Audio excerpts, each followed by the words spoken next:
signal. See that there? You just push got it, and you're all set. Okay. I get it. Thank you. You got I it. got it. I got it. Have a good meeting. Thank you. Thank you for your help. Now, I'd like to call the meeting to order at 6 o'clock. Welcome to the Waterways Commission meeting for January 3rd, 2024. I hope everybody had a great holiday season. Always interesting during the holidays, but nice to see some smiling faces here. I don't have to do a vote to get the meeting started, do I, Mike? Okay, then let's do a vote to get our meeting started, and then we'll go into our statement. Take a motion to start our meeting. Move. Second. Any discussion? It looks like we don't have any of our members online, so we'll still have to do a vote. So Brian? Aye. Dave Sinkowski? Aye. Mike Gibbons? Aye. I'll say aye. Stephen? Howie? Murray, aye. Okay. Anybody else? With that, that's approval. 2, 4, 6, 7. Do we have someone doing minutes tonight? We have IA taking minutes this month. Oh, okay. We're trying something a little bit different with Seth. And the last one, we did that in the December meeting. It worked out very well. Alicia is with her daughter at an event this evening. So thank you for that. Let's just do our statement. Heck, I put it. And that's not the statement. Bear with me. No, Brian Kelly is on. He is joining. The Scituate Waterways Commission is committed to providing an environment of respect during meetings. We ask that all members to interact in a polite manner, even when there is a disagreement. We value the participation of our community, and we want all participants, including marginalized and minoritized communities, to feel welcomed and respected. We ask our committee members and all who participate to commit to these standards to support and respect our community. Thank you. We should recognize Brian Kelly. Thank you.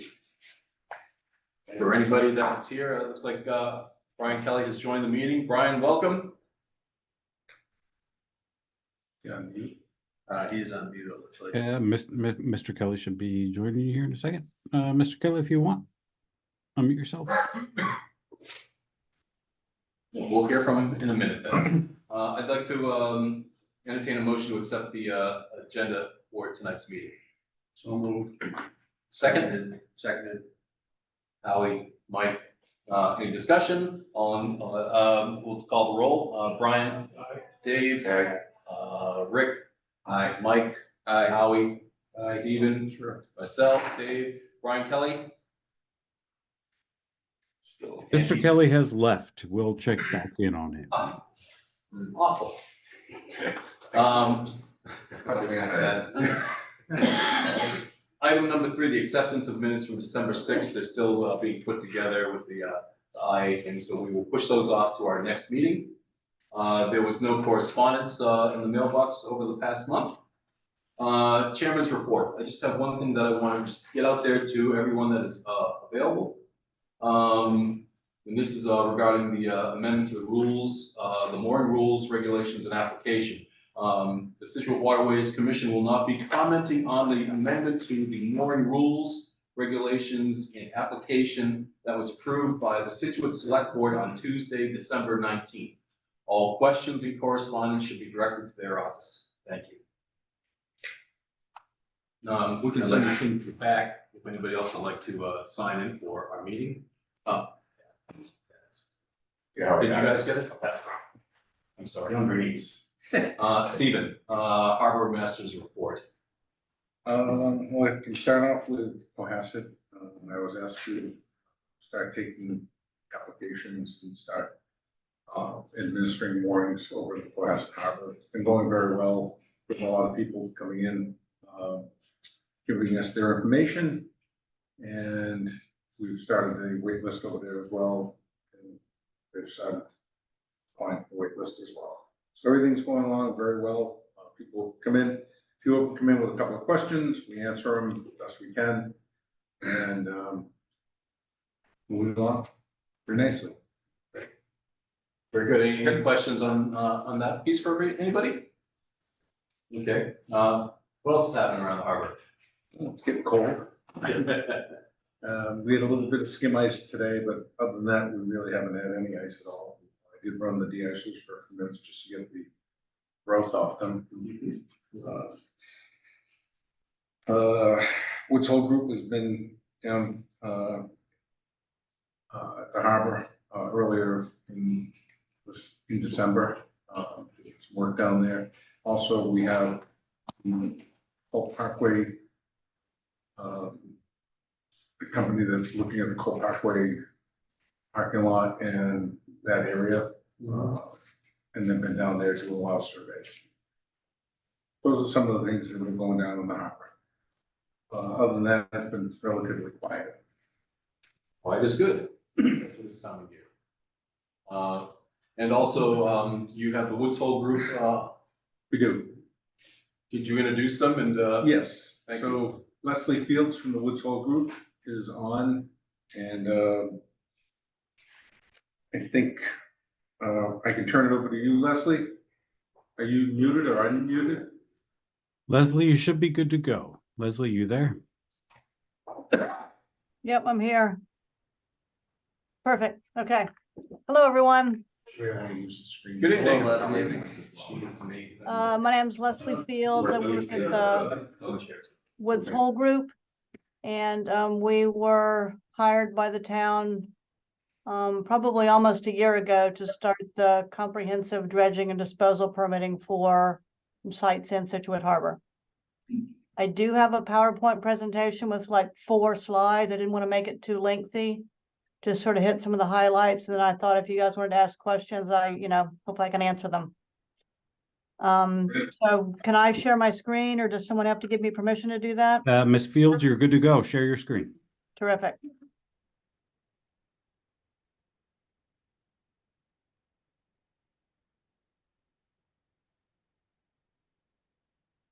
All right, can you guys see this? Yes.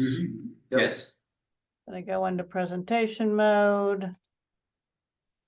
All right, do you see full screen right now? Yes. Yep. All right, perfect. Okay, here's a nice shot of the harbor, just an intro slide. As I said, we're doing the Scituate Harbor comprehensive dredging and disposal permitting. We have 3 basic tasks in our contract. So the first one is really sort of administrative, but it's, background review and attending meetings. That background review and research, and we've pretty much completed that. And that involved, getting copies of all the previous permits, figuring out areas that were previously dredged, getting all the data that supported those permit applications to the extent that it was available. So for example, any sort of sediment data that was collected, any suitability determinations issued by the Corps of Engineers. So things like that. So we've completed most of that background research. And are just sort of holding meetings like this and with Stephen and others, throughout the duration of the project. Task 2 is where we're working right now, just to document existing conditions. We have completed a bathymetric survey of the area. We have also done the resource area delineations. So walking along the shoreline, delineating areas of salt marsh, where those shore protection structures are, so coastal banks, any sort of beach areas to the extent that they're present. So we have maps of all that information. That was all put onto an existing conditions plan, which we provided to Stephen probably a couple weeks ago, maybe before the holidays. And then the biggest thing that we really completed is this, we developed a sampling and analysis plan that had to be approved by the Corps of Engineers. So we developed that quite a while ago, and basically that plan shows the Corps all the areas that the town wants to dredge. It shows them what areas have been dredged previously. We showed them all the sample data that was used to support those permit applications on the previous projects. And then we proposed new sample locations so that we could go out and do the sampling this time. So we got approval of that sampling analysis plan and went out and did the tier 1 sampling. That was, I think, in November sometime. Those data are all at the laboratory right now, and we expect to get results back on the 22nd of this month. So that is all the sampling that's being done. It's grain size analysis and all of the sampling that's required by the Corps of Engineers, by the regional implementation manual that's required for any sort of open water disposal of this dredge material. We also decided to sample for some DEP criteria that aren't required by the REM, in case, well, to provide the town with the flexibility to go upland with any of this material if they wanted to. So, as I said, all that material is off at the laboratory. We do expect those results back on the 22nd. We found out from the harbor master and from DMF that we don't necessarily need to do a shellfish survey here, but instead we need to write up a plan for mitigating impacts to shellfish. And we got some really good feedback from Mike DeMeo, the shellfish officer, on what to put in that mitigation plan. So it's on us now to write that up, and we will circulate it to Stephen and others so that he can review that. And ultimately that'll be included in the permit applications. Eelgrass survey, we do have that in our contract, but we don't anticipate that it'll be required because, there's not any eelgrass in these areas we're proposing to dredge, and there hasn't been any for, as long as records have been collected. There's some in the outer harbor, but not in these areas where the dredging is proposed. Once we've finished with all the sampling and get the results back, then we'll start with the permitting. As I said, we have already finished this Army Corps sampling analysis plan, but here's a list of all the other permits that we need to get once we've finished with the sampling. The next slide just sort of shows you some of the bathymetry data that we collected in the areas of dredging. So we got 4 different areas of dredging, one at the town pier up here, Cole Parkway Marina, Lobsterman's Landing, and then the Scituate Maritime Center. These little circles here are the areas where we did collect sediment cores. So there are 13 sediment cores in all. And as I said, we sent those samples off to the Corps. One thing we do know from the Corps' response to our sampling analysis plan is that we can go through the tier 1 sampling, and that's what I described to you a minute ago. So that's grain size and the REM testing. We can go through tier 1, and if the results demonstrate that we're below thresholds, then we can take the material without any further testing to the Cape Cod Bay disposal site. That site's 29.3 miles away. If the town wants the flexibility to go to Mass Bay, which is shorter, then we're definitely going to have to go to the tier 2 testing. So that's another round of sampling and another round of biological and toxicity testing. And that would add probably another 3 or 4 months to the timeline. We do know it'll be cheaper during construction to go to the Mass Bay site because it's closer. But you would save time and a little bit of money with the testing. That is, if you meet the thresholds, then we can go to Cape Cod Bay. So that's something I think that's to be discussed and decided upon once we get these results back on the 22nd. What else can I say? We've got about a total of 16,500 cubic yards between all 4 sites over an area of about 9.3 acres. And then this is just a schedule here. So this right here is showing, if we have to do that tier 2 and tier 3 sampling, it's going to take us into May, and then we would start with all the permits and hopefully have them submitted by the end of this year. All these blue timelines for the permits in blue do not account for the possibility of having to do an EIR. we'll know that after we file this MEPA ENF.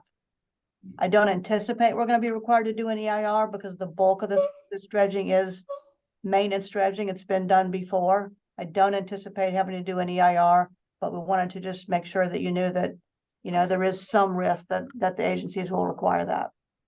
And that would sort of push all this permitting here out, it'd probably push it into early 2025 before we had the permits submitted. That's really all I have, but I'm certainly open to, answering any questions anybody has. Anybody have any questions for Leslie? Yes, Mike. Yeah, so it's Mike Gibbons, I had one question, so on your timeline there, that was beginning of 2025, if we require EIR, or is that without EIR? Hang on a second, let me just. Okay, so if we don't require an EIR, we'll have all the permits submitted by the end of October of 2024. If we Okay. do have to do an EIR, those permits would be submitted probably end of January, early February 2025. Doesn't mean you're going to be ready to go then, right? Because that's just submittal of those permits. Right. So pretty good. That's correct. So a follow-up question, yeah, so roughly ballpark, how long does it take once it is submitted to move to the point where we actually are ready, shovel ready? So, I think if we submit these let's say we don't have to do an EIR, we submit these permits in October of 2024. I think that you'd be ready to shovel ready by, the winter of 25. okay, So a Thank year after, a year after you submit the permits. And that's going to take us a concerted effort with a couple of these agencies, putting some pressure on them to issue these permits. okay, thank you. The agencies are really backed up right now, and it's taking a long time to get through the permitting process.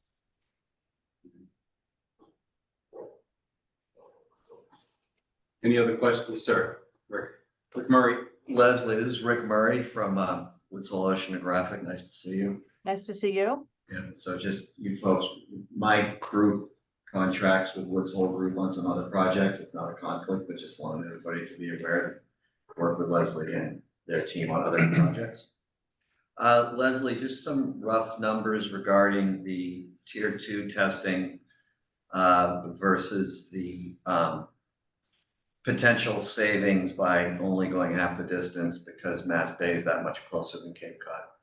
The testing for however many cores it is, 10, 20, 30 samples, I would suspect that those enhanced costs would be significantly overwhelmed by the savings by going a shorter distance, but I don't exactly know, and I understand that you folks would not be involved in the construction, so you can't speak for different costs of the different sites, but just some rough math. I mean, the cost of the enhanced sampling, enhanced testing, to me seems far less than what a construction, savings would be. So the savings would far outweigh any enhanced testing. Is that roughly correct? Yeah, it's a really good question. And we had looked at this before, and I probably should have been prepared for that question. I don't know the answer off the top of my head. We did do a cost analysis, and so we asked a couple of contractors the difference between going to Mass Bay and Cape Cod Bay. I have that in an email I sent to Stephen. I'm going to look it up while you're still in the meeting. I can give that to you. Sure, okay, thanks. And then, and then we have to go back. I have to go back and look at my spreadsheet and see what the tier two and tier 3 sampling are going to be. I think that, if I heard what you're saying, I think it would be cheaper to do the sampling. Yeah, that's what I'm thinking. That's what you were saying, right? Yeah, cheaper for the enhanced sampling because it would mean we can go closer. Cost to be running back and forth, Fuel difference, yes. Yeah. But we can get the data. She's got the data. And this group obviously knows what they're doing. Leslie, would it be the dredging cost estimate? Did I give that to you, Stephen? Do you have it in front Yeah, of you? I have it right here. You want me to email it back to you so you can? Or what, do you know what It- day it I sent it says to you A on? rough, it says a rough cost estimate for dredging 26,000 cubic yards of sediment, Scituate Harbor, and placing it at Mass Bay disposal tank is provided. These numbers, yeah, it doesn't tell me what it would be a Cape Cod Bay, so I'm gonna keep looking. Okay, But that's 26,000, right? She's saying it's 16,000. Yeah. It's either one. The number of trips, I mean, the cost of the sampling, I can't imagine. Yeah, I was Huge trying to numbers get to to do this. Even if it's a factor of two, even if it's twice. Yeah, Or 3 times as expensive, you're gonna make that savings probably in one trip. yeah. It's I almost- think it was double. Yeah, if it's double, Cost. we should just run the numbers. That's the direction I think we should be in. so it looks like what you're reading off from that email, Stephen, it was for 26,000 cubic yards and it was about 1.9 million for that. Correct. That included a 20% contingency. And that was to go to Mass Bay. So Cape Cod Bay is going to be more expensive. We do have that information. It's not in this email, you're right. I think it was like double, the moved material. I will get that And information, also- email it to you so you have it. Thanks a lot, Leslie. Yeah. Leslie, is the window also shorter at Cape Cod Bay than it is at Mass Bay? That I don't know off the top of my head, but I can find out and let you know. Good question. So we can come back to that same question, which is, I'm not sure we answered it. Why are we saying there's 16,500 cubic yards versus 26,000? That's a big swing. Who are you guessing? Oh, okay, yeah. So what number? Educated guess. So what number is it, 16.5? I think Well, it's that's 16. what She's, Yeah. Good news. I'd rather go in heavy just for a lot and Yeah. rather than come up short, we have some other things. So Yeah. 10,000 Not coming up 10,000 short cubic anymore. yards is a little big number, so I would just want to understand that going into.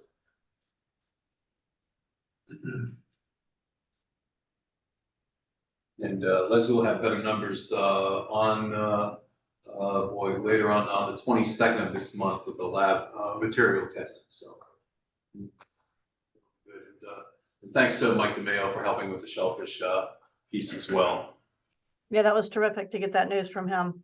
There's a cost savings there, so we don't have to go out and do the shellfish survey. Are there any other questions for Leslie? Audience, anybody have a question? Brian? Where is he? Hey, Brian. Good evening. Two quick questions, and I apologize if this may have been covered already, Leslie. Thank you very much for your presentation. One, will you be sharing a copy of that with the committee members or directly to Stephen that can share with us? Yeah, I'll send that to him for sure. Thank you. And secondly, I'm from the Gantt chart, I was having a problem trying to identify a date, rather a quarter or a year. So I'm going to ask you, what would be the best case scenario when we might be able to actually apply for a grant, and what, in your opinion, would be a worst case scenario? And it could be by quarter and year. I'm not looking for a month or anything like that. To apply for a grant or to like file the permits? Well, You have to have all your permits in hand to file for the grant. correct. Okay. So best case scenario would be the fall of 2025. So we'd be And you looking could at apply. FY 26, Stephen? Yes. Okay. Worst case, Yes. 27, A year after that. 26. Okay. Thank you. I'm just trying to, for running numbers, I'm just trying to get an idea. Thank you. Leslie, if we decided Well, that we wanted the flexibility to go to Mass Bay, would they definitely require us to do tier 2 and tier 3?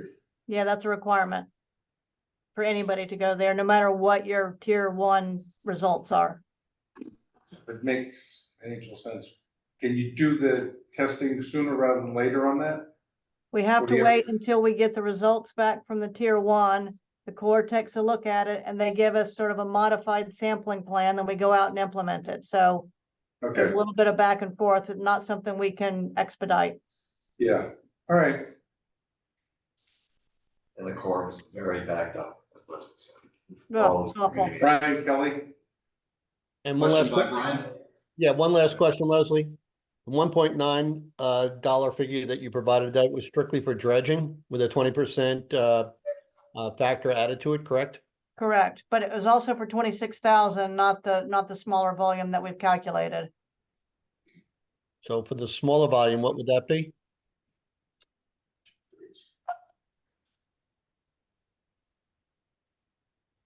Just a minute, please. Thank you. Thank you. We were running up, but 16. Yeah. So. I called some contractors to see that. And that's where I came up with. Yeah. 2.5 million. Mhm. Added money to it. Sure. Yeah. Always figure out that's good. Yeah, that's pretty good. About 1.68 million.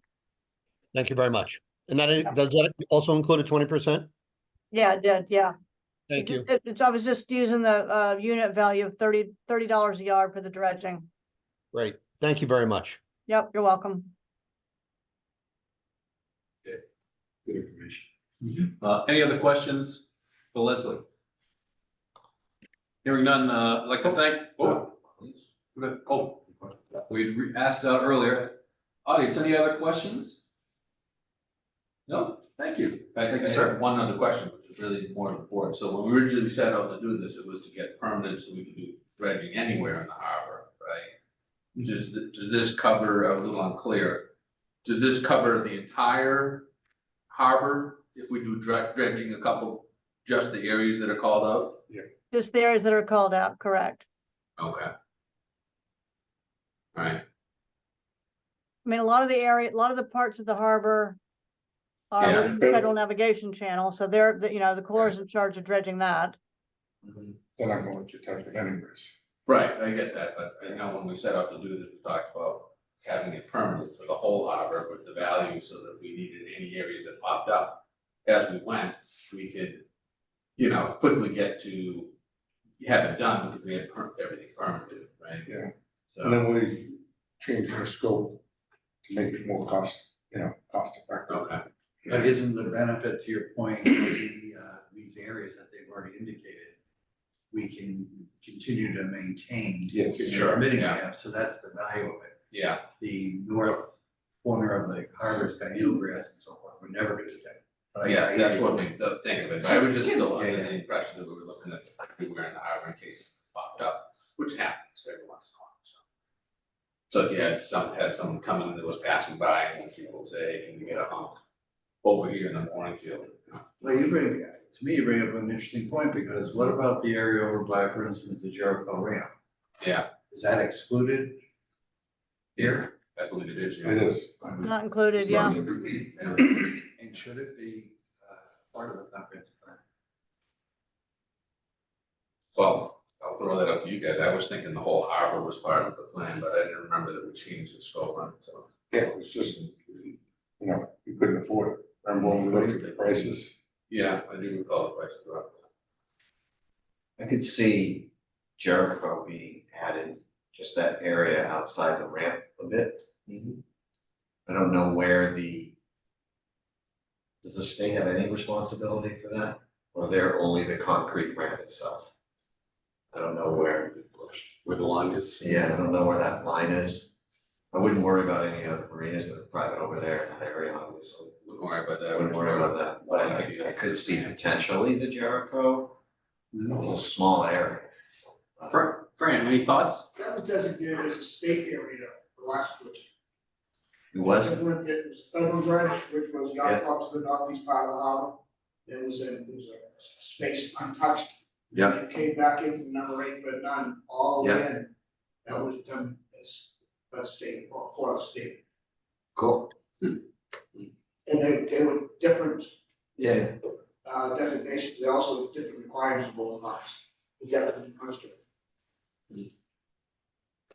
No. So should we, Should we add the Jericho area? I mean, if we believe. Right, Well, can she validate that? yeah, Yeah, that's a question. Is that something that we can find out, Leslie, on who is responsible for that, that particular portion of the harbor? You're talking about just straight off the launching ramp? yeah, on Jericho Road, the main Yeah. one there. Yeah, we can look into that and tell you who, whether or not it's the state's responsibility and, I don't think it would be necessary all the way out to the main channel, but probably that area within 30 feet of the bottom of the ramp, 30, 40 feet of the bottom of the ramp, maybe. Get into the dock, basically. Low tide. Yeah, low tide to the end of the dock.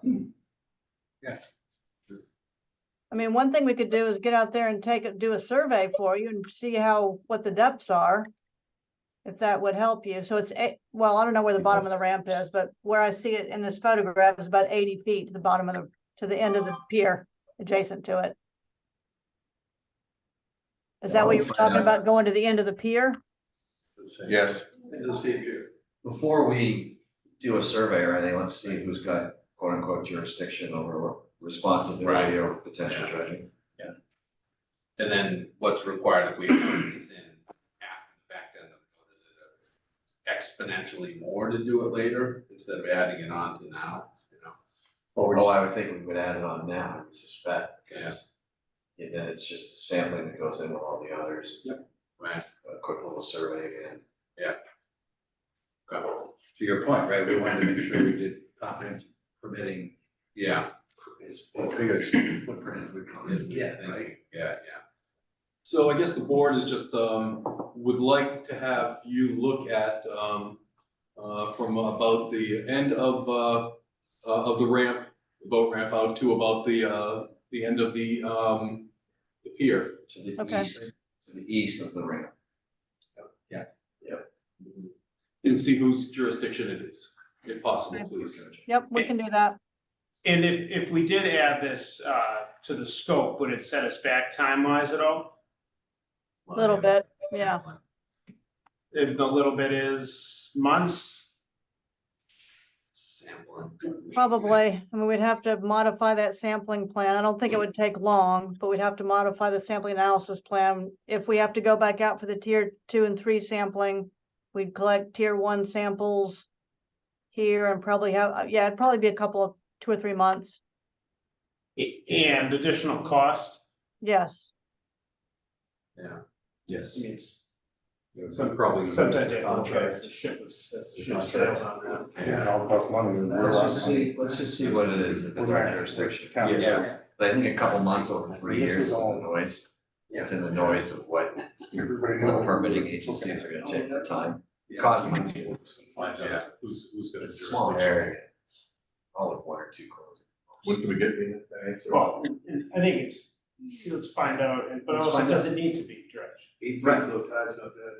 No. That's what it is. Pretty good, right? Well, we're not talking about dredging, we're talking about the ability to have the permits to do it in the future. Yeah. Yeah, we wouldn't necessarily be dredging it, we have Yeah. permits for doing so. Right. I think it's just worth it, let's just see if it's in our jurisdiction. Yeah. Step by step. Yep, so Leslie, if you could look into that for the jurisdiction and get that to Stephen, please, that would be great. Yep, absolutely.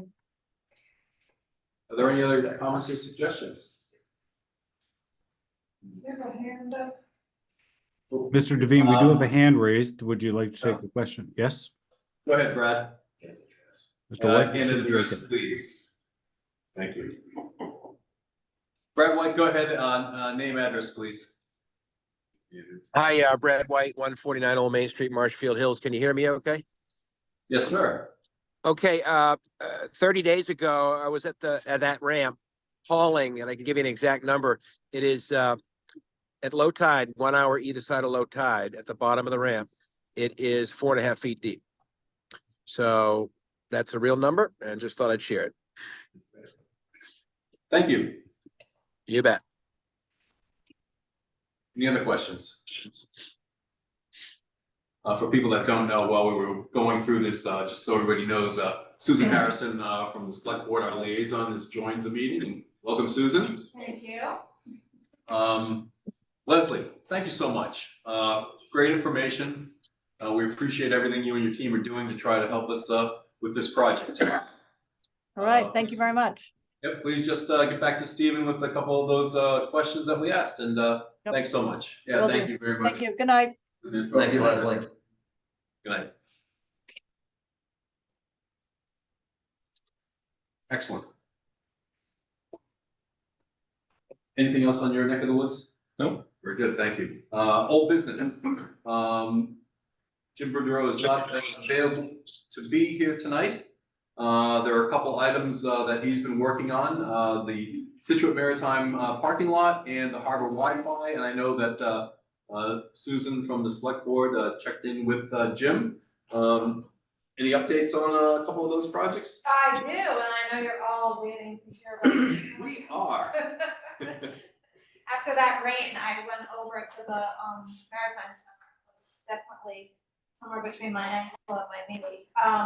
So regarding the Maritime Center, there, one of the town engineers is assigned to it right now, Jeff Chesia, and he could not. He had to be on another project, so he just got assigned to that. So he is, let's see, he is, he's gonna catch up with, I'm trying to remember the name of the person. So filling the potholes was gonna be a temporary solution, and he's gotta work on a plan for repairs. But someone named Phil Johnson, who is a contractor and slip holder, has some additional thoughts that he wanted to talk with Jeff about, so he's gonna reach out to him as well. And because he's offered his assistance. And the plan still remains that we will be making repairs to the parking lot prior to opening the marina and the Maritime Center for the season, but then once all the boats are off, we'll do more major work. So that's progressing as much as we can with the staff that we have. We had to shuffle some staff around in the department. As far as the Wi-Fi, I know this one's been incredibly frustrating. That Wi-Fi contractor, and what are they called? Munchkin or something? Yeah. Munchkin or Munkin, they are nowhere to be found. And the town IT department just doesn't have the bandwidth. We've got a lot of things going on with the public safety complex. So they don't have the bandwidth. So Mike Manchillo is working with a company, and I'm trying to think the name of it. AIOT Technology Solutions, to design and price out the system, and that process is going to move forward. Steve gave me a copy of the proposal, and they're gonna issue a PO to move forward on that. So Mike's gonna assist Steve in trying to get, another vendor to do the work. So both are progressing. I know it's been a long time, so you don't seem like updates, but we're still progressing for both of those. I think the Waterways is trying to help, the whole harbor, both land and sea, get this technology there because it's such an important tool. It's also an economic opportunity to bring more people to our harbor. Yeah, it is. And, it's not really, we're trying to help. We feel that, well, I'll speak for myself, that it's something that the town should really be focusing on. We're gonna help, but we don't want it all on our shoulders. Right. We'll help to try to get this moving and try to keep it moving. It's very important, and as you know, it's January, which means the season's gonna come along really quick. So we've been, as you mentioned earlier, that we've been dealing with this for quite a while. So we're pleased that the town is looking at a different opportunity now to try to solve this and bring some Wi-Fi to the harbor for something that'll be, like I said, very good economically for the users. Yeah, great. We agree. So we'll look back when we know the costs on both of them. Thank I'm you. sure there'll be a cost to the parking lot as well. Great, thank you. Can I just say one thing about the parking lot? I talked to Phil a few times, and he knows how to build roads and so forth. But in addition to them re-engineering and bringing in fill, and they're gonna try to do to mitigate the flooding that goes on there. Yeah. I think we ought to look at the big picture too, to make sure it's aesthetically pleasing when we're done, because it's the main entrance to the Maritime Center and the marina. So in other words, that we just don't end up with backfill. I think that that's good enough. You know what I'm saying? Yeah, it needs some aesthetics. No, I mean, I can't even, I agree, 100%. We also do receive revenue for people renting out the Maritime Center, quite a bit. I mean, we don't want just piles of dirt. We recognize. It's a very important, again, another economic benefit that we can have, and bringing more people to our town to be able to spend some money, so. There's gotta be some plans, so hopefully town's digging into when it was originally constructed. Yes. It's gonna be more complicated than I think people realize. Oh, I think it's gonna be very complicated. Yeah, no, the amount of peat Yeah. that's buried down to there when we were constructing that, we had to redo it twice during the fill phase of it already. And it's gonna take a lot to do a permanent on that. That peat's nasty stuff, and I mean, I don't know how it is there, but sometimes it can go down, feet. Oh, it goes more more feet. done 15 feet. Yeah.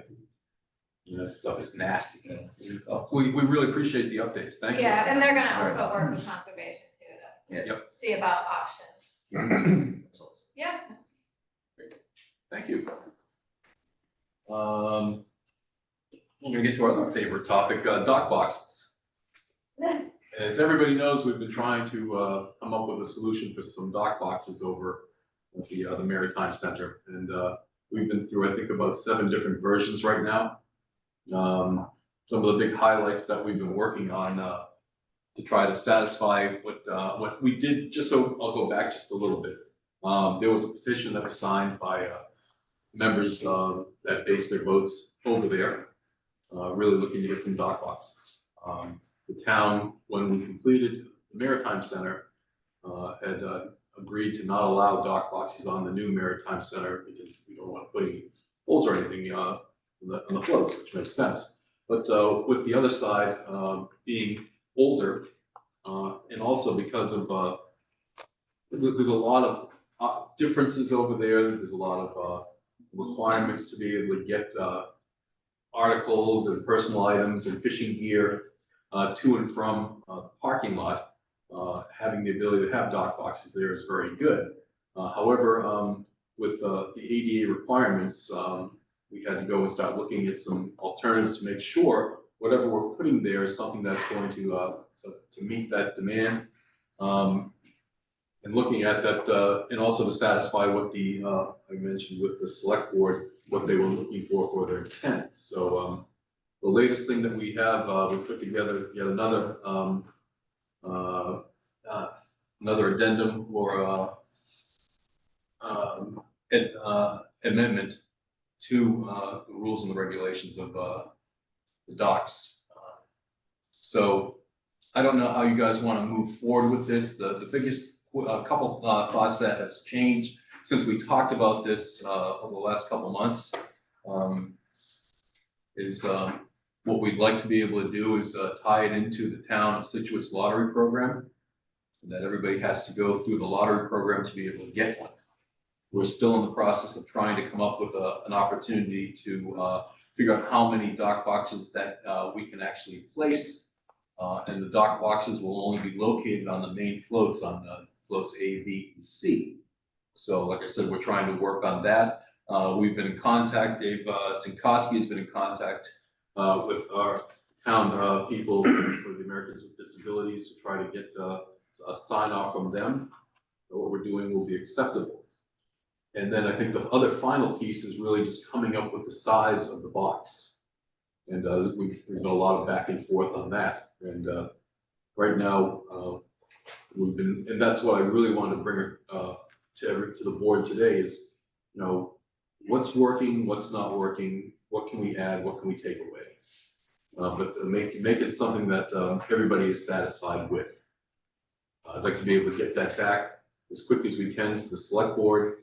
And as Stephen wants to get a lot of his mailing out beginning of February, so we're we're working on it. Any thoughts, any comments? Brian, you've been really helpful with that. Any thoughts?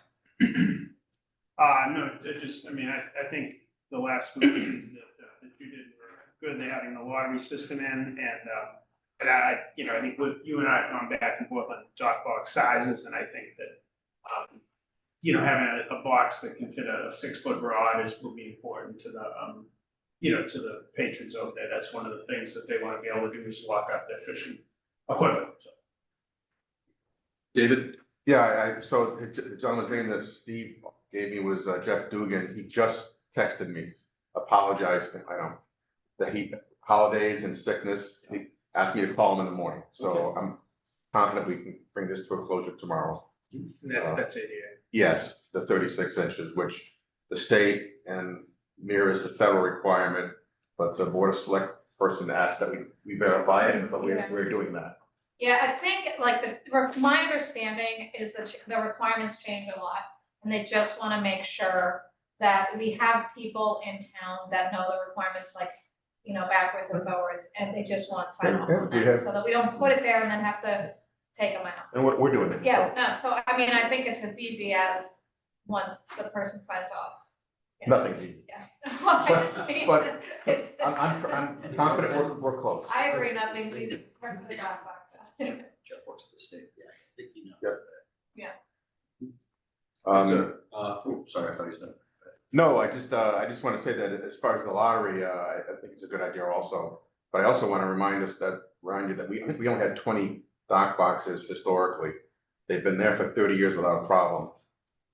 If we're gonna offer a fee also, I don't know if that's gonna happen. I think we're gonna have less than 20, not more. So will a lottery be necessary? It's fine to build it in case you do, but I don't envision this being challenging. Mr. Murray? Yeah, just a couple comments. This is a great job.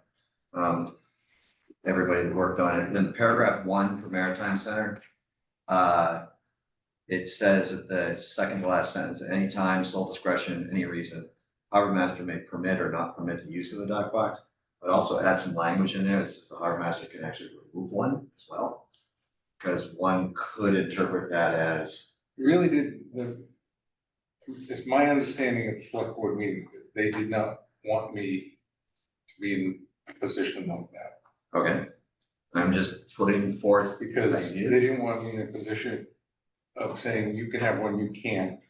That's what where the lottery came from, like a yearly lottery.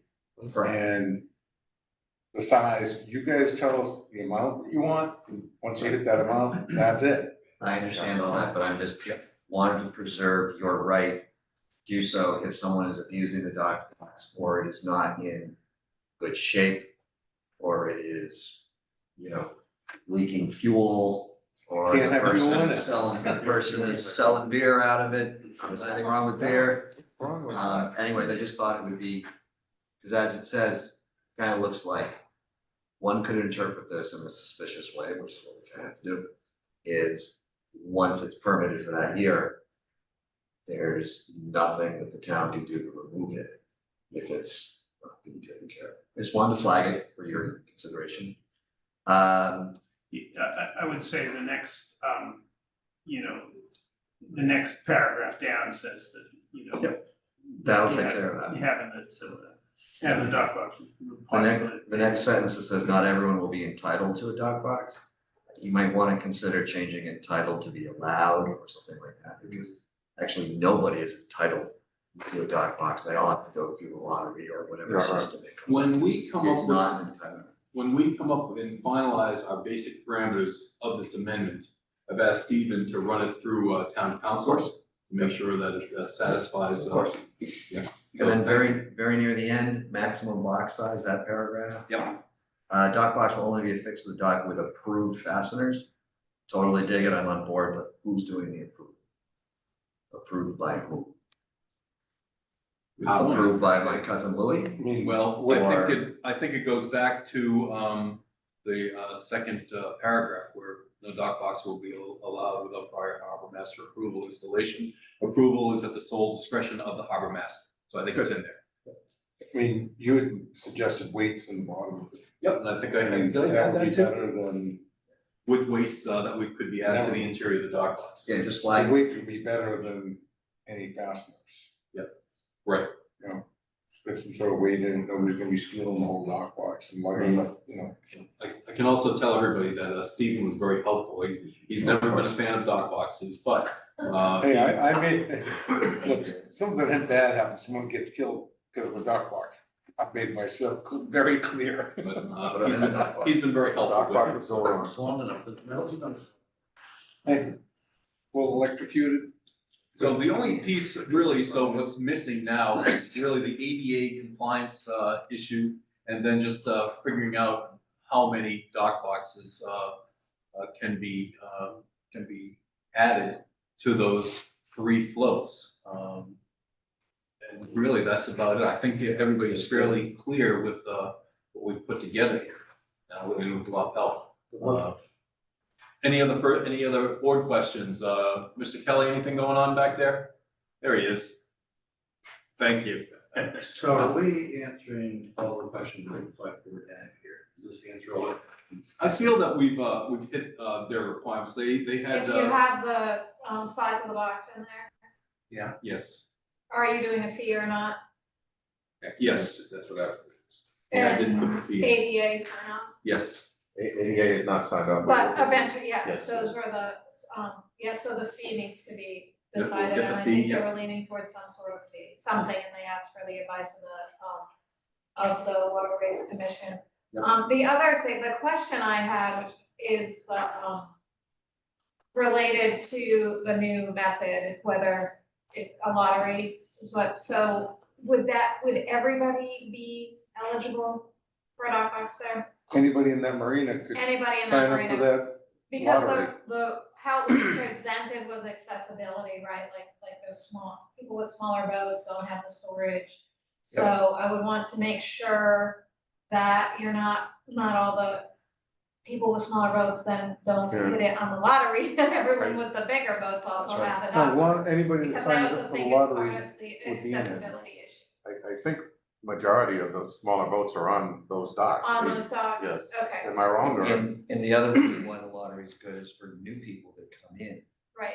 Every year, we have new people coming in, and they have equal access to, equal chance of getting a dock. so not the same people get, you know, it could be the same 10 people every year get them. But, or it could be every year it changes because 200 people want them. Oh, so you could have a dock box one year and then next year it's like, nope. yeah, Yeah, if it's a lottery. It's a lottery.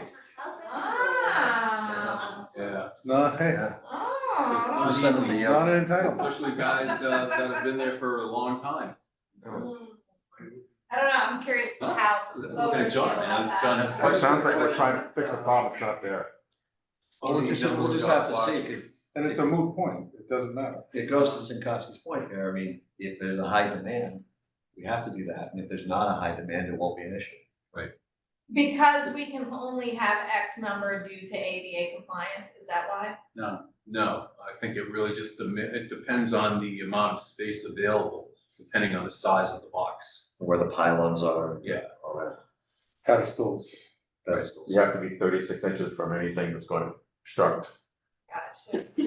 But these docks are quite wide. It hasn't been a problem for 20 years. I don't think it's gonna be a problem next year. We'll have to see. Oh, no. John, Famous last word. Yeah. name, address, please. John Griffin, 105 Hunter Road. So that, just in that conversation, what if everybody had a dock, the ones that all want a dock box, you do, say, 10 per dock allowed? Does that make more sense than saying just a lottery? Because you Yeah, can have one It dock. would be 10, it would be, I mean, you could have dock box and have it over on, you're on A dock, let's say, everybody on A dock want them and nobody on C dock want them. You could potentially put a couple over on C dock that people could use. Say you've allowed 30, there's gonna be 10 per leg. Yeah. Make more sense. Yeah. That's what I was, that's why we said A, B, and C. Yeah, trying to get I rid of don't that. know if that was clarified or not. Good, thank you. Yes, sir, name, address. Yeah, Eric Cruz, 59 Deanna Road. I took an inventory to the footprints. There was 26 dock boxes on the B and C dock last season. On all 3, did you say? All three, based on sunburn. Yeah. But I was, it's the envelope. Yeah, Thank you. Any other, name, address, please, I know. Frederick Bowen, 79 Cold Park Sorry Road. about that. It might be a good idea this time of the year to go around and see what potential there is for dock boxes, what kind of spaces are available. Before you say you get 20, you get 26. Right. Might be 50. never Right. know. I just have a follow-up to your question. Whatever. I would be really bummed if I had a dog box and then it disappeared the next year. Yeah, So it's I was suspecting, It's an investment. especially Spend because you money have to that buy you- one, right? You Oh, have yeah, to- no, my dog box is like an $800, $900 You have to dog buy a box. dog box. Worth it.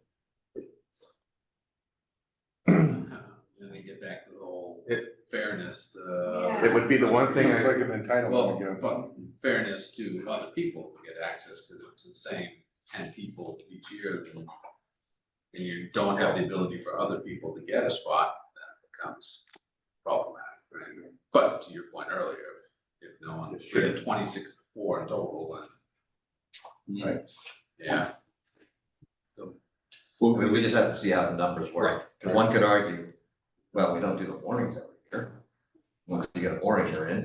right, It could be I once can't you- think of it anything could else be- you picked out. It could be once you get a What dog else box, is you're there? in.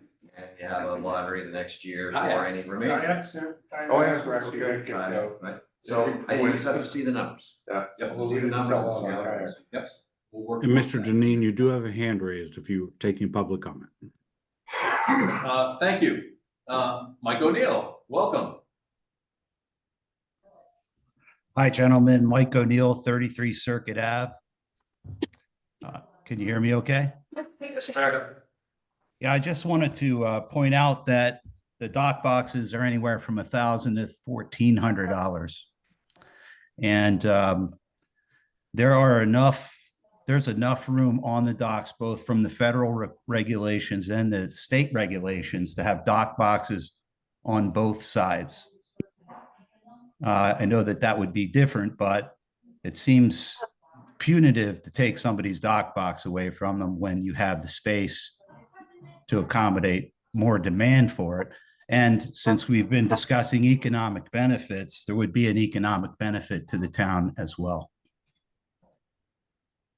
Thank you, Mike. Which, if we sort of figured out most of that, then the last thing we need to figure out is that economic benefit and what the annual fee will be for a dock box. I don't see this as something that's gonna be a money maker. I just think it's something that we need to have some type of a figure. I think that the working group is already working on additional ways for us to look at our revenues as we move forward. So I think this might be a bit of a standalone. I know that there's been discussions of $100 up to $500. I just want to get the board's thoughts on an annual cost for a dock box. I think it should be like in line with like a kayak or something, $100. Kayak's $125. I think that's too high, by the way. And you know that everybody in Scituate does because we didn't sell out. Yeah. Is a long dock box the same price as a short dock box? So you want to do a per foot on the dock box? I have no horse in this race. 100 times 30 is 3,000 throwing it and in. 100 times 500 is 15,000. 500 seems a little rich. Yeah, it does. Depends on how bad you want a dock box. I'd say 150. I'd say 150. Yes, sir. Name and address, Paul please. Manning, 64 Moreland Road. I don't want to throw any fly in the ointment, but one of the challenges you run into is if you start making it cost a certain amount, then you run into the whole question, well, is somebody allowed to sublease it, share it? And then what's the market price driving? And then you're gonna have probably another 12 pages of the rules and regulations. So my thought is keep it simple. On one hand, the other one, I don't suggest you do this, but if you want nobody to have a dock box, make it $700 and you won't have anybody asking for it. It's just, that's not what we want. We want to give we want to give the patrons the ability Bring to have a value. place to be able to. And leave don't their charge gear. for it. You gotta have a filter too, right? So people don't just say, hey, I'm gonna throw dog box out there and we're gonna use it. You gotta have some skin, just so they. So I've heard 100, I've heard 150. Anything else? 125. Sold. Yeah, 700. Yeah. Yeah, 500.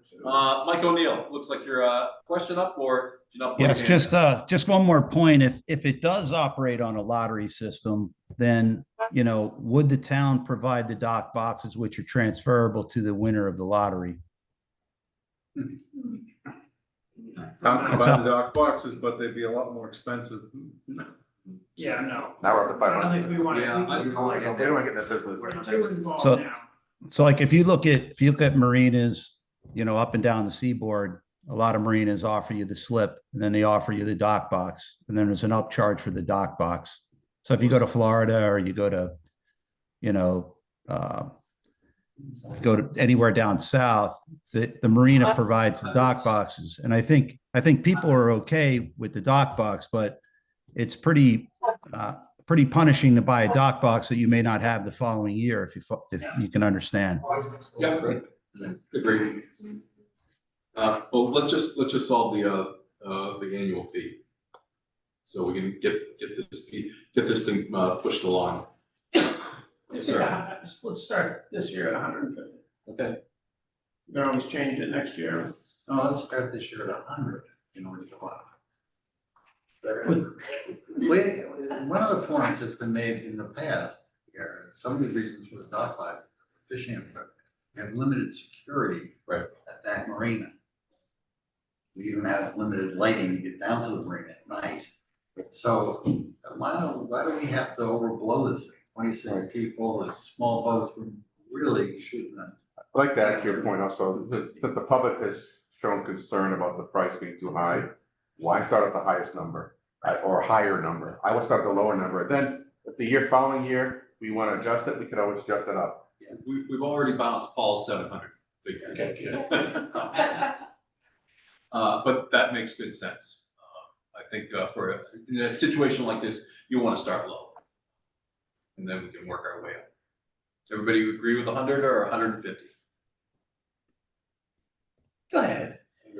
So Make a decision. I don't know dock boxes. I just sort of walk by them without even seeing them, thinking about them. Yep. They're about like this long, 2 feet. Are there any that are like 3, 4, 5, 6 feet? Yeah, some are. See, right there. Yeah, so, Fishing poles, yeah, I'm the one who's pushing for a 6-foot long dock box. Sure. You don't even have a Yeah, boat that makes marina. sense. No, I know, but people in one was secured, so you can keep your fishing rods. Absolutely right. Full So- support. A 6-foot long by 2 by 2, I mean, $150 for that, it doesn't seem unreasonable to me. I'm sorry if you think that's unreasonable, and hell, I could say $500, because that's what somebody else suggested, so 150 wasn't starting high. Yeah, there is wear and tear and stuff, even though we're not catching anyway, right? Yeah.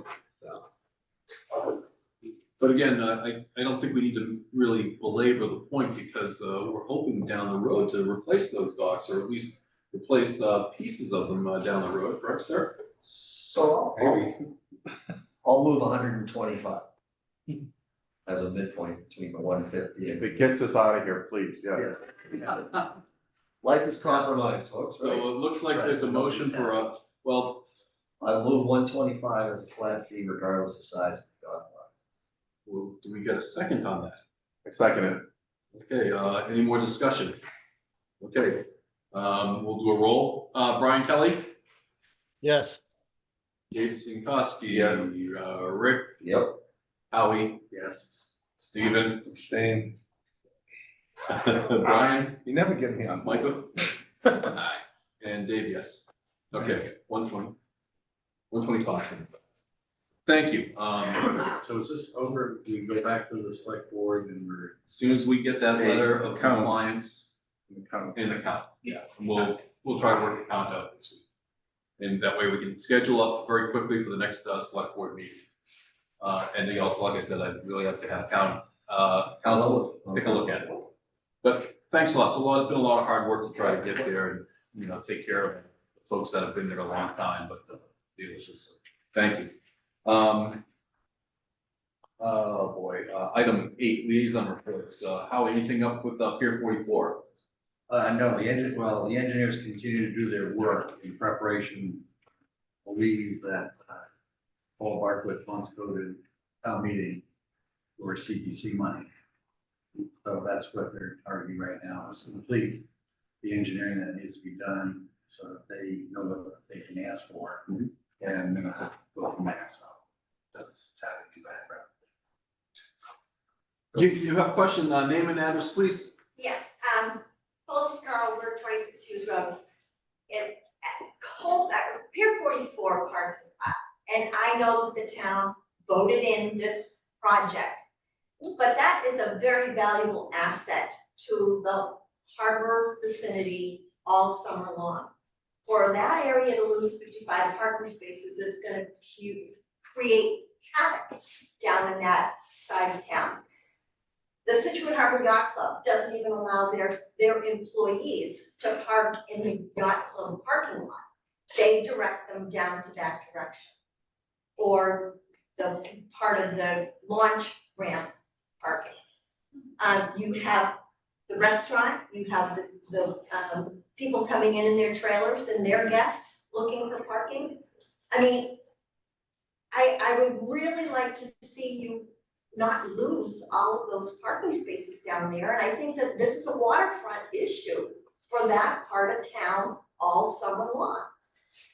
I don't know what you guys can maybe jump in and do about it, but it's gonna be a nightmare down there. And don't say Pole Parkway because there's no available, extra parking down that way to go to either. And if you think that people are gonna park at the lighthouse and walk down, you're dreaming. It's not gonna, no. I have spent my life all summer long since 1967 down in this area of town. I know how it works down there. And it's gonna be a problem, losing those parking spaces. I don't know what we can really do to help, and I think we understand that, and I think that's really more that you have to reach out. That's probably more of a select board and the committee that's developing that property. Well, Howard was talking about it, I thought maybe I would express my concern. We're glad you Because did, it's thank gonna you. be huge. Yeah, parking's been talked about a lot there, and yeah, I'm only speaking. But you're on the other side of the harbor. What park it is us? I know more about this river than probably most of you in here, Well, so. yeah, I can only speak from those liaison position that I have. You may want to speak further with Paul Hartwitz, who's the chair, because the engineers have spent a lot of time on it. I think they're talking like 10 spaces and then developing some parking along the roadway. Yeah, but you go from 13 to 50, or from 55 to 13. Yeah, again. If you don't live it, you don't know it. It's gonna be a problem. We understand and we appreciate your comments, but they keep us aware of what's happening. And that's why Howie's our liaison, our big thing is we want to make sure that we have access to that new facility, to the water. And looking at some docks or something as well, but also just, understand what's happening there, so. Yeah, well, have you ever how often do you watch that town ramp? Because we watch it every weekend. Great. It's wild, absolutely wild. And to have people going in and trying to take the kayaks off of the Pier 44 property is gonna be a nightmare too. The new police boat. There'll be something to keep an eye on, that area, because it's crazy down there all summer long. Well, we appreciate your comments and we're glad that you're attending our meeting. Thank you. Yeah, thank you for the comments. I do know every time it's been presented, we bring up parking to try to figure out how we can finagle a little bit more parking out of there. But it's definitely an issue, and it's and also accessibility, right? It's got to be a place where people can access the water. Right? Like right now, you'd have to walk over rocks and through poison ivy to get there. So we're. Oh, I'm very familiar. Yeah, and I'm. I know the property very well. So I appreciate your comments. I do. We will continue to push this. Well, thank you. Thank you. Liaison reports, item B, Economic Development Commission. Hallelujah. They're meeting again, tomorrow, I have nothing new to really report on, right? Okay. I'm so much. There's something else. We'll get to that in a minute. Mike, anything up on the Cole Parkway redevelopment? No, so where we sit right now is the engineering, it's gone to engineering, the contract has been sent out to Collins and. Yeah, they were down in the harbor. I walked the harbor with, Paul Scott. Engineering, a town engineer, and Corey. Yeah. And we walked, we were in the coldest day in December.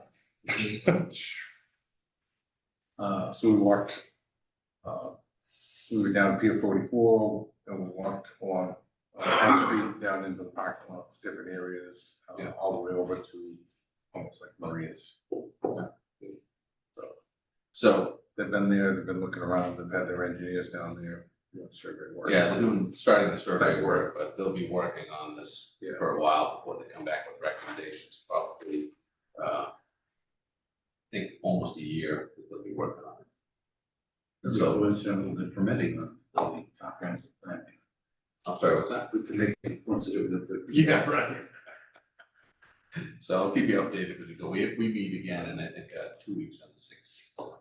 16th, thank you, Mike. Yeah. 16th. Shellfish Advisor asked Susan if she could give us an update if anything's happening. Yeah, not much. We will be, they will be meeting, early this year, to start looking at evaluating the aquaculture program. And the oysters are growing out there, so that's good. They're doing pretty well. I see a lot of people harvesting shellfish all around, so there's plenty of, open areas and, very accessible areas too that you can drive to and walk. Is there a chairperson for the? There, it's Jeff Palmer. Okay. It will be Jeff Palmer. So, we will reconvene. Oh, thank you. Appreciate it. Dave Duffney, address please, Dave. 356 Clap Road. Susan, still testing the harbor. For a while, we had a lot of testing going on water-wise, trying to get a baseline so that we could potentially open shell fishing at some point in time in the winter. Great question. So I don't know if it's still For a happening. while, they were testing and we got really overbooked. Yeah. It was like, after they sewered from the lighthouse all the way around the first cliff there, and then Let me check on that. testing on that. Yeah. So just like, I didn't know, I'll ask Mike about it, but I just- Yeah, I wasn't sure if that was still happening or not, 'cause that would be a really neat thing in the winter when there's no. That would be great. That's why good access. Yeah. There's shellfish there, it's just whether or not it's consumable. Oh, Yeah, that might be a DeMayo question. yeah. That's a cool idea. But yeah, really, Great idea. nice thought. Thank you. Thanks, Dave. Thank you, Susan. Yeah. New business. I sort of went through the bylaws and double checked, and I guess the chairman can sort of choose their own vice chairman, so if everybody's okay with it. Brian Cronin's been very helpful, sort of keeping me going. Been very helpful, so I'd like to permanently ask Brian to be the vice chair of our Waterways Commission for this year. Sounds good. Okay. Do you need a motion? I don't think so. Didn't say like we do. So, congratulations. I guess I can't throw anything at you, but he's been very, very helpful as we've been working at this role. So, thank you. Brendan, please update. Anything interesting going on? No, not really. It's been very active duck season, so there's been a lot of people out hunting. So we've got some patrols underway in the river, checking on them. Training's continued with our new platform. We moved our riverboat over to Cole Parkway so we can start some two-boat training this week, and then we're hoping that Mother Nature will give us a little bit of heavy weather at the beginning of the week to bring the boat out and get some of the operators through some of that training too. So things are progressing well with that. Other than that, it's a quiet time of year. Good. Yeah, it looks like there'll be a little bit of weather coming, so get out there, have some fun. Financial update, as everybody knows, we really spent the majority of our meeting, having Brian break down, everything that's going on. Brian, anything new to report from, last month? Just a quick update. The Cole Parkway project that was an interdepartmental loan was part of a debt offering. The town was very lucky. We had 14 bidders, and because of that, we got a more attractive rate than we thought. So the net is we'll be paying less than was projected on my projection. So I'm going to update that and share it with everybody. It's not a lot, but it's probably about $4,000 or $5,000 a year savings. And if there are no other questions, then I would yield my time to my esteemed colleague, Mr. Cronin, now the new vice chairman. So an update on we had a working group session to talk about possible revenue. Went well. I think we're gonna have another meeting in the coming weeks, and we'll hopefully come back for February with some ideas, recommendations. So there's no rate change, nothing's changing this year? No prices? We're running out of time. Yeah, so what's the deadline on that, if we we're gonna do something? Probably In, the middle of so February. and Brian can correct me if I'm wrong, is I don't think we're looking for revenue for this fiscal year. I think we're looking to be sort of beyond correct. Because we're in a Because the board would, Steve would need to know, the board would have to approve. Yes, this. yeah. So. It's not something you can come It's to not me gonna be this in year. March and No. say, oh, we're going, this fee's changing or this fee's changing. No, I don't think we were, it wasn't. I think the intent of this working group is to not look at, we'll look at some of the rates, but we're looking at other opportunities for revenue around the harbor. And I think that's what we've charged the working group with. So I know that that's what they're sort of working towards, so. All right, Ellen asks me every day, the rates change. Yeah. She needs to know, because she has to, Yes. Would it, something as simple as, I should use that word, but the dinghy docks, if we wanted to change that, without looking at moorings and slips, but just the dinghy docks coming up with it's a relatively very low number now. I think part of them has to mention that a lot of them are sold, but people don't actually use them. They just, because they're free. So, The dinghy dock is free. No, it's not free. What? So, I mean, I was under the. So the last meeting, it was asked about the dinghy docks, and I was under the understanding from my ears that the dinghies slips were all taken up and just people don't use them. Yeah. And then I found out that there are quite a few dinghy spots that are available, but it was a year or two or a couple of years ago, he had worked with you, Mike, and told you that, he'd called like 60 or 70 people and he was able to give 3 dinghy spots away. Yeah, it was. And he wanted to do it similar to, yearly, you sign up, get rid of the list. You want a dinghy on the same day as the slip weight list, sign up on that, and it would just make his life a whole lot easier. Then you're not chasing people that are either no longer boating, no longer with us, move to Australia, wherever. Or contact info. Yeah, Or contact info, it just doesn't really work. So I think we started with one question and we branched into the next one. So the question I was asking is, can we consider increase in dinghy docks, the pricing from currently it's $250 for a resident, $300 for a non-resident, maybe make it a flat 500. If this is something it takes time, then the answer is no, and we'll move on. And then Steve went to the second part of the conversation is the whole process needs to be looked at. It needs to be fixed. Way too manual. And I met with Mike, I couldn't agree with him more. So I have some ideas, but I think this is maybe another meeting, I don't know. Well, I think we put it kind of in our report. Right, so Yeah, I think we should, I don't think we should do anything knee jerk at this point. Why don't we incorporate it into the bigger plan for a financial photo? So I think the answer to the question is that we gotta have our next meeting, Gotta put together a summary of what we think might make sense for the different things, including that, right? But by the time we do that, get back to next month's meeting. It's too late. Right. Yeah, that's all right. I just have to tell Ellen that we're keeping the rates the way they're at. Prohibiting us from automating it, which might be on the side of us. Why is it any different? Just because it's a dinghy, you just added another category, I guess, right? Yeah, right. Well, that's just true. That would be the hope.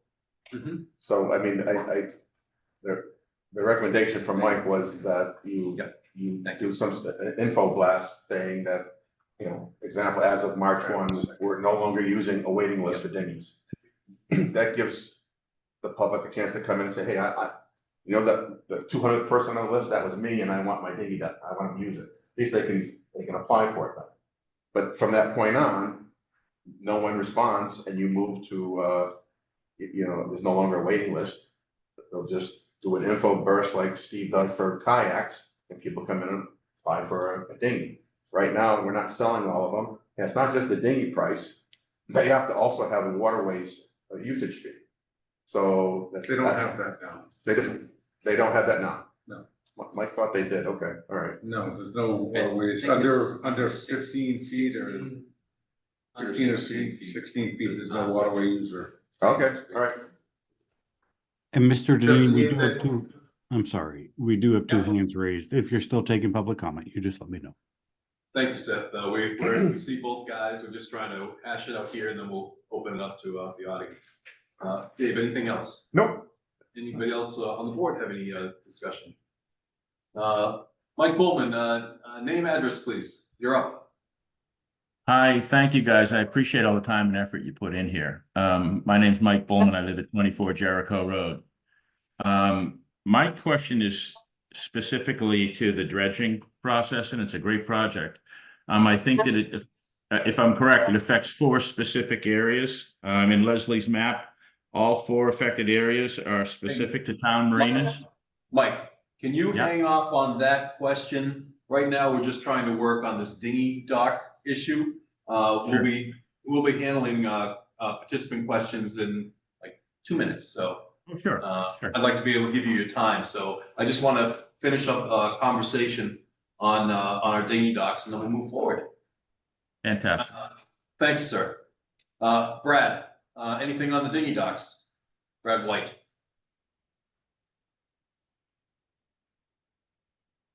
Question on the dinghy dock from Brad. Is there a prerequisite to having a slip to qualify for a dinghy? That's question 1. And then question 2 is, what is the definition of a dinghy length and width, please? So under 12 feet is a dinghy, 12 and under. There's also a spot for 13 to 14 foot flat bottom boats. There are 7 spots for that, which when you look at the dinghy dock is the far right hand side there. Yeah. Because to my knowledge, there's no width.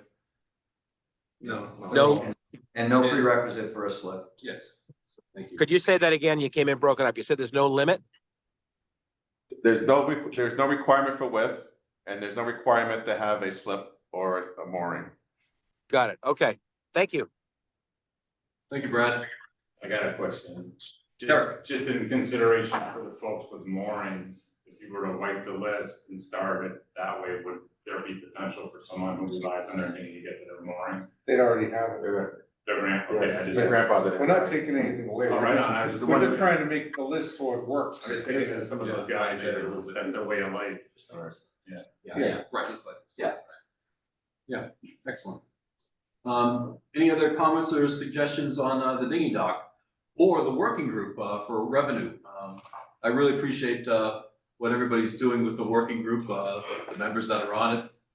I know that they're really putting their heads together to come up with some possible solutions for us as we move forward. And as we looked at the numbers that Brian put together last month, we've got to really put our heads together. So appreciate that. The waterway schedule for 2024, we'll be getting that online somehow. I'll be posting it for the rest of our commission meetings. Most of the meetings during the off seasons will be here in this hearing room. And then when we get into May through the summer, we'll be back down to the Maritime Center, back on the water. And we're still looking at the possibility of having August off like we've had.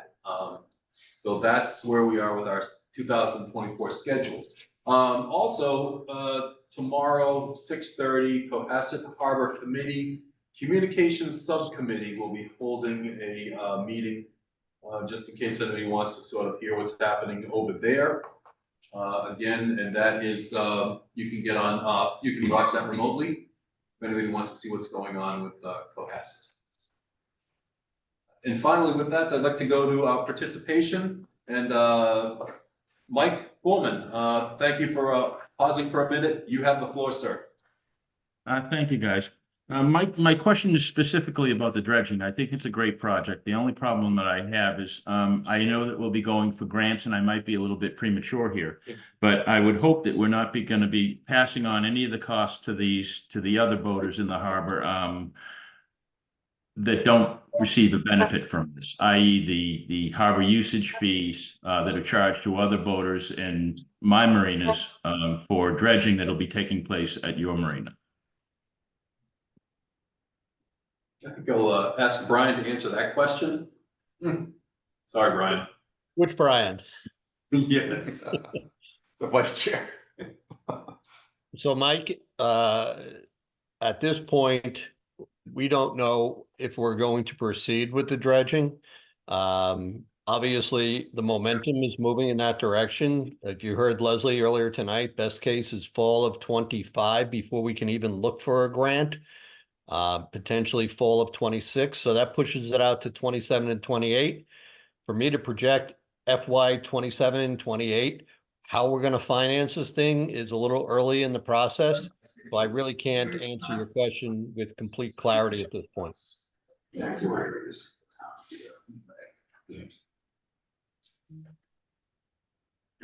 Mike, this is David Sinkowski. I brought up your exact point at the last meeting, and you have 75 voters at the Herring River Marina who won't benefit from this either. So it does not seem equitable.